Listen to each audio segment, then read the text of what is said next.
Pero bago natin gawin ang ating aktual na biga, pag-usapan muna natin ang theoretical na aspeto ng mga biga. Dito sa beam diagram na ito, makikita natin ang different reaction sa iba't ibang bahagi ng beam base sa applied loading.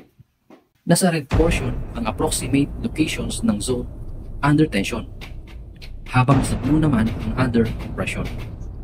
Theoretically, tulad ng nakikita natin na sagging o yung pagsag ng ating beam, exaggerated lang siya para mas ma-visualize natin ang behavior ng beam under loading. Ang beam ay nagbe-bend downward due to gravity loading. Dahil nga sa sagging na ito, nadidevelop ang bending stresses. Kung kaya, kailangan ang mga bakal to counter this bending stress.